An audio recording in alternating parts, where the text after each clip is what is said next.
et tous les trois nous répondrons. Merci beaucoup, Monsieur le maire. Mesdames, Messieurs, bonsoir. Je sais que vous avez des préoccupations à faire valoir et à faire valoir, Monsieur le maire, et donc c'est ça qui vous importe. Mon rôle est un peu ingrat dans cette circonstance, c'est d'essayer de cadrer un peu et donner quelques éléments généraux pour inscrire ces problèmes de politique du logement dans un contexte qui est un contexte général.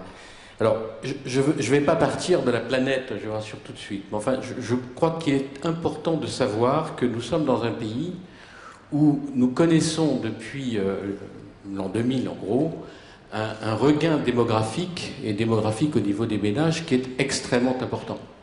On a connu pendant 40 ans une décroissance du taux de croissance de la population, donc un ralentissement du taux de croissance de la population, un niveau de croissance de ménages qui était à peu près constant, et nous avons en France, et encore plus dans toutes les grandes agglomérations, une accélération de la croissance et du volume de la croissance au niveau des grands secteurs régionaux.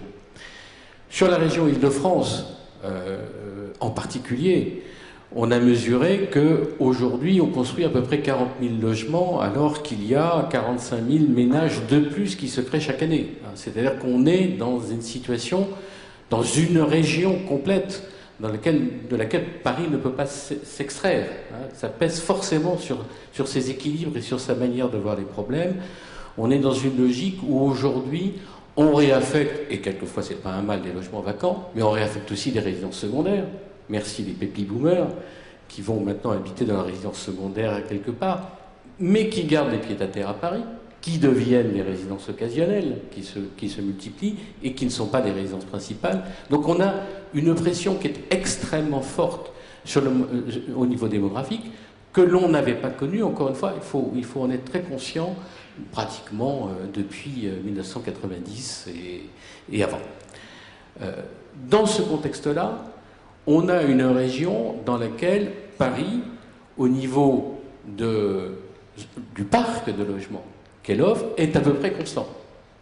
Ce qui fait qu'en 40 ans, Paris, qui représentait à peu près le tiers du parc de logements, donc de la capacité d'accueil de sa région, est aujourd'hui nettement en dessous du quart. On est 23-24% à peu près. Aujourd'hui, je ne parle pas en population, je parle en termes de parc de logements.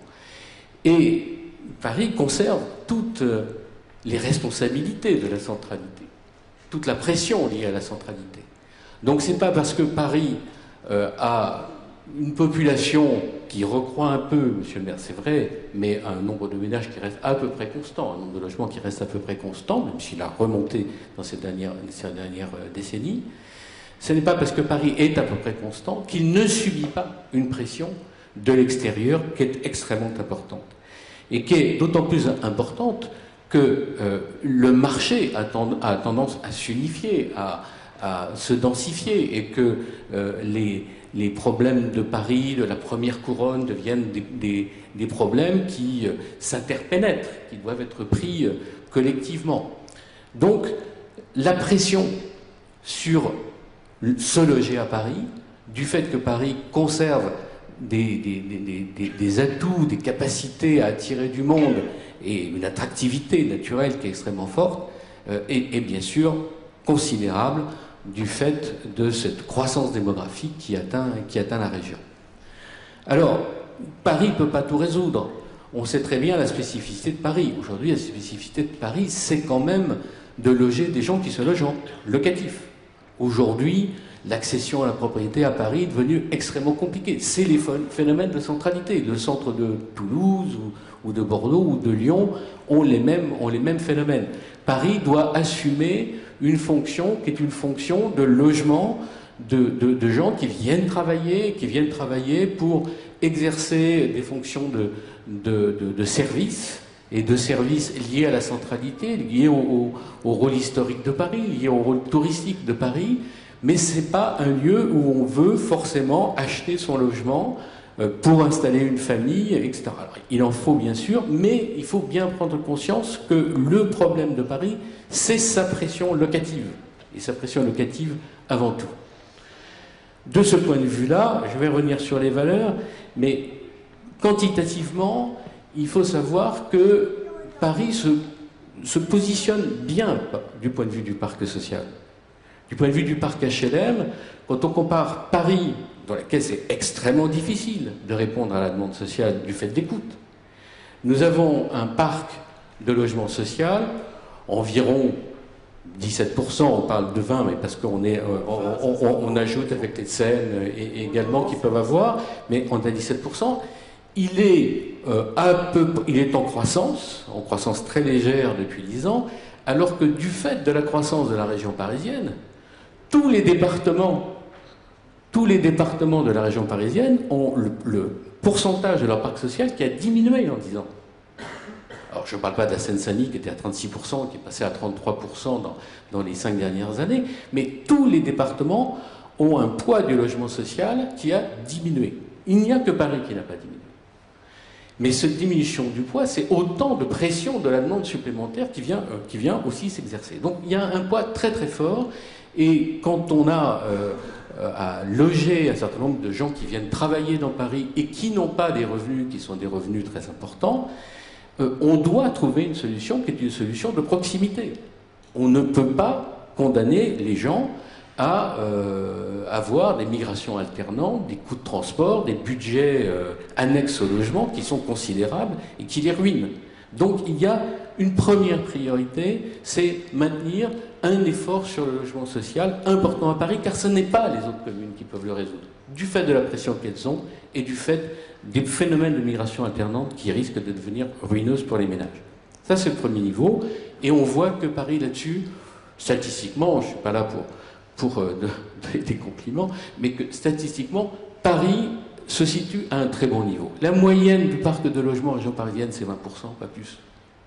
Entre les les départements qui sont nettement en dessous, et puis des départements comme le Val d'Oise ou la Seine-Saint-Denis qui sont largement au-dessus. Deuxièmement, le problème du locatif privé. Celui-là, il devient extrêmement sérieux et extrêmement grave. Parce que, on a vu le problème de l'accession, les prix à Paris, c'est l'envolée, on le sait bien. Le logement social, on a vu les efforts qui sont faits. Sur le reste de la population, c'est de moins en moins une population particulièrement solvable qui se présente. Pourquoi ? Parce que les plus riches, ils vont accéder à la propriété ailleurs. Et les ménages qui restent et qui vont dans les solutions locatives ont des revenus qui, en moyenne, croissent moins que l'inflation. Il faut savoir qu'aujourd'hui, en gros, vous avez une hiérarchie entre les revenus des ménages, en moyenne, toute population, qui croissent plus vite que l'inflation, c'est vrai, mais les revenus des ménages locataires, c'est-à-dire ceux qui n'arrivent pas à accéder à la propriété, les revenus des ménages locataires, eux, augmentent moins vite que l'inflation.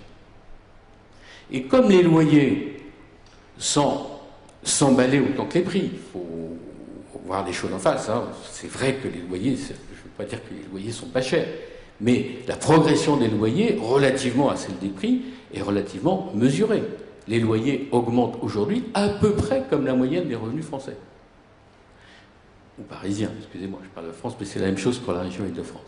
Mais comme les revenus des locataires, eux, croissent moins vite, eh bien, l'effort demandé aux ménages ne cesse de croître.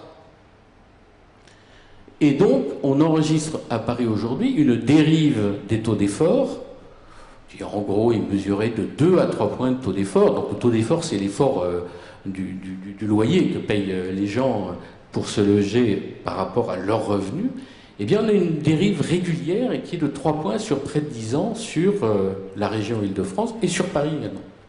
Et en particulier, à chaque fois qu'il y a un renouvellement, donc un taux de mobilité en fait qui est faible dans le parc, car à chaque fois qu'il y a un renouvellement et qu'il y a fixation d'un nouveau niveau de loyer, eh bien, on connaît une dérive sérieuse des taux d'effort à ce moment-là. Donc, il est extrêmement important d'avoir une politique forte de production de logements à loyer maîtrisé. C'est l'enjeu principal aujourd'hui, compte tenu de la spécificité de Paris et compte tenu de l'évolution relative des revenus des locataires qui s'intéressent au logement à Paris. Alors, la dérive des taux d'effort, c'est un problème. La solution de l'autre côté, c'est qui pour investir qui pourra investir dans le privé à Paris? On sait très bien que beaucoup de propriétaires qui étaient des propriétaires institutionnels parisiens, que ce soit des congrégations, que ce soit des compagnies d'assurance, ont cédé leur patrimoine. Et que cette propriété naturelle du logement privé a considérablement diminué. Et aujourd'hui, on voit mal, et je rencontre très souvent ces investisseurs institutionnels, on voit mal les investisseurs institutionnels revenir sur le logement à Paris. Pour des raisons qui sont les prix, pour eux avant tout, et la rentabilité qu'ils peuvent tirer de l'investissement qu'ils font à Paris. Cet investissement, il donnait une rentabilité en moyenne de 5,8% au début des années 2000.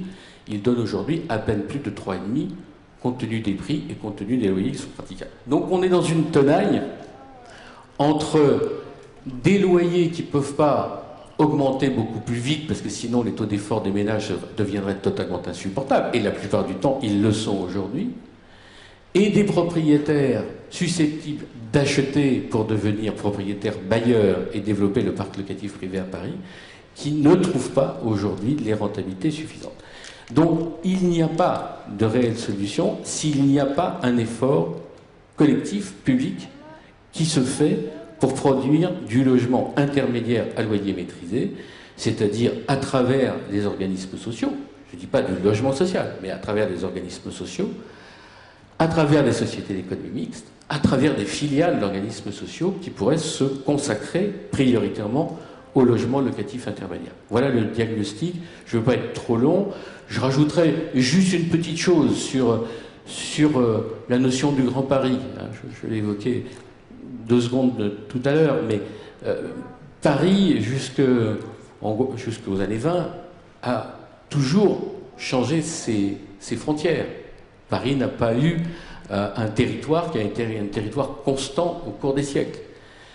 Parce que Paris, avec son agglomération, n'a cessé de croître et de retrouver ses équilibres dans des espaces qui sont des espaces renouvelés.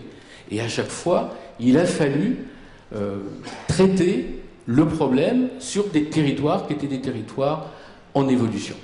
On n'est plus à l'âge où on annexe les territoires contigus. Je ne pense pas que ce soit la volonté de Monsieur le maire, mais en tout cas, il paraît difficile aujourd'hui de résoudre globalement le problème du logement s'il n'y a pas une approche collective du problème, au moins entre Paris et les communes contiguës. Voilà ce que je voulais dire en introduction.